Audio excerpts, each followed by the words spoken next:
تو دوسری یا تیسری ضرب چلا رہا تھا تو حسین کے لب ہو گیا، کہتا میں نے قریب کان دیا اور سنی کہ حسین کیا کہہ رہے ہیں۔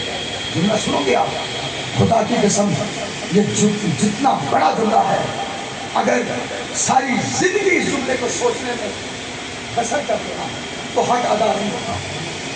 وقت کیا ہے؟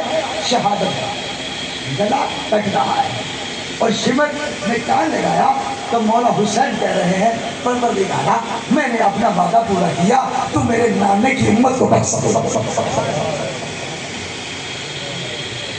اللہ اکبر۔ یہ ہے میرے مولا حسین کا پیغام۔ مولا حسین کس لیے گئے؟ جب نکل رہے تھے مدینے سے، اختتام کر دیا ایک دو جملے مسائل کے، لیکن مجھے یہ پیغام دینا ضروری سمجھوں گا۔ جب وہاں سے نکل رہے تھے مدینے سے تو کیا کہا کہ میں آمر بالمعروف ونہی عن المنکر، کہ میں اپنے نانے کی امت کی اصلاح کے لیے نکل رہا ہوں، نانے کی شریعت کی اصلاح کے لیے نکل رہا ہوں۔ تو آپ جو مجالس کرواتے ہیں، آپ کی مجالس کس لیے کہ مولا حسین کے نانے کی شریعت بلند ہو؟ تو آپ جملہ سمجھیے گا، اگر آپ کے گھروں میں مولا حسین کے نانے کی شریعت موجود ہے تو آپ کو مجلس میں آنے کا بھی حق ہے، بے شک بے شک۔ اور اگر گھروں میں شریعت موجود نہیں تو مولا حسین کی مجلس میں آ کے مولا حسین سے مذاق نہ کیجیے۔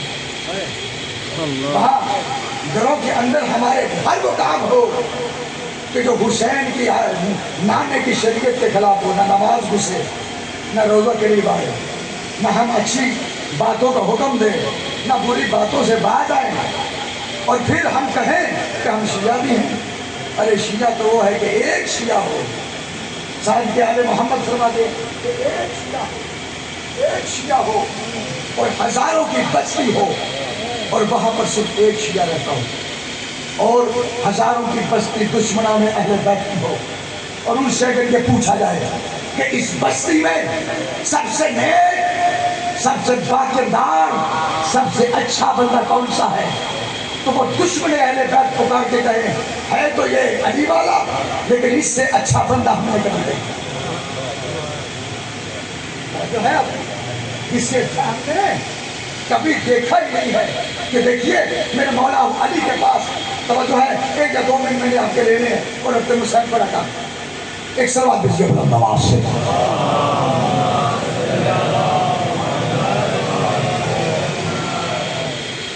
میرے مولا کے صحابی آئے، مقداد، ابو ذر، سلمان، مقداد، یہ سارے آئے میرے مولا کے پاس اور آگے کہتے ہیں یا علی بتائیے کہ آپ کی شیعہ کی علامت کیا ہے؟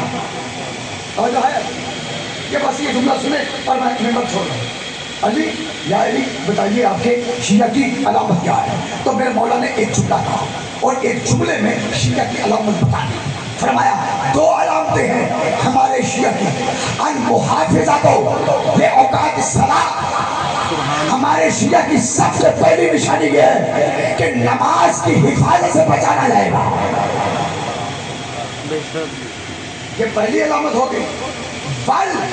موافقات، اور دوسری شیعہ کی علامت یہ ہے کہ وہ آپس کے باہمی تعلقات سے پہچانا جائے گا، کسی کے ساتھ فراڈ نہ کرے، کسی کے ساتھ دھوکہ نہ دے، کسی کی حق تلفی نہ کرے، کسی سے پیسے لے کے کھا نہ جائے اور واپس کرنا بھول جائے۔ یہ آل محمد کے شیعہ کی علامت ہے۔ اور دیکھیے حجاج کے دور میں انہی 2 علامتوں کی وجہ سے شیعہ کو پہچانا جاتا تھا، اور بس یہ جملہ میں نے آپ تک پہنچا دیا تو میں سمجھوں گا کہ میرے آنے کا مقصد پورا ہو گیا۔ خدا میں اپنے ہاتھ کا پڑ چکا، اب یہ جملے پہنچانا ضروری سمجھوں گا۔ حجاج جانتے ہو نا، حجاج ابن یوسف انتہائی ملعون کریکٹر ہے اور آل محمد کا دشمن، اور یہ جب تک ایک علی والے کو سامنے چڑھتا ہوا نہیں دیکھتا تھا یہ کھانا نہیں کھاتا تھا، اتنا ظالم تھا۔ تو اس کے دور میں کچھ شیعہ مر گئے اور کچھ کوفہ چھوڑ کے چلے گئے اور کچھ روح پوش ہو گئے۔ اب یہ ایک دن بیٹھا ہے اور کہنے لگا کہ کافی دن ہو گئے میں نے کسی شیعہ کو مارا نہیں ہے، تو شیعہ ڈھونڈ کے لاؤ۔ اب اس کے مسائل کہتے ہیں کہ دیکھو شیعہ تو ہم ڈھونڈ کے لائیں مگر کیا کریں کہ شیعہ کو ملتا ہی کوئی نہیں، پتہ نہیں گئے کہاں پہ۔ دشمن اہل بیت تھا سمجھو اپنی قدر کیا ہے، آپ کی قدر کیا ہے۔ دشمن اہل بیت تھا مگر کہنے لگا کہ پہچان میں بتاتا ہوں، ڈوب کے تم لے آنا۔ شیعہ کی پہچان کا کون سی پہچان؟ کا دو علامتیں۔ پہلی علامت یہ ہے کہ کوفہ کے اطراف میں جاؤ اور ہر مسجد میں جا کے بیٹھ جاؤ، اور وہاں پر جو تمہیں سب سے زیادہ اللہ کی عبادت کرنے والا ملے اسے پکڑ کے لے آؤ، وہ شیعہ ہوگا۔ یہ ہے شیعہ کی علامت۔ اور دوسری علامت کہنے لگا کہ جاؤ اور کوفہ کے اطراف میں بڑے بڑے کھڈے کھود دو، گڑھے کھود دو، اور ان گڑھوں کے اندر بچوں کو گرا دو، بزرگوں کو گرا دو، اور اس کے بعد جب وہ چیخیں مدد کے لیے بوڑھے بچے، تو ان کی مدد کے لیے جو آئے اسے پکڑ کے لیا، وہ شیعہ ہوگا۔ یہ ہے شیعہ کی علامت۔ کہاں کھو گئے ہو؟ شیعہ کسی کو تکلیف میں دیکھ کے چپ نہیں رہ سکتا۔ ہو سکتا ہے یہ باتیں بڑی گہری ہیں اور میرے جانے کے بعد کہا کہ بڑی سخت باتیں کر گئے، لیکن یہ کرنا ضروری ہے۔ جہاں فضائل ہے وہاں یہ باتیں بھی اپنے ذہنوں میں لیا کیجیے۔ میرے دوستوں، میرے بزرگوں، اختتام کر دوں گا، بس کافی وقت پڑ گیا، تو میں یہاں پر یہ جملہ کہوں گا کہ دیکھو، اس دین مبین اسلام کی خاطر مولا حسین کی بڑی محنت صرف ہوئی ہے۔ جو حسین کے عزاداری کو اپنی انا کا ذریعہ بنا لے گا وہ کبھی کام نہ ہوگا۔ حسین کے عزاداری میں اکٹھے ہو جاؤ، تفرقے کا شکار نہ ہونا۔ جانتے ہو حسین کون؟ کہ جس کے پورے جسم پہ 1950 زخموں سے بستہ ہوا لہو، اور اس حالت میں وہ سجدہ ادا کیا ہے حسین نے، کہ جس سجدے پہ سجدے خود خدا کو ناز۔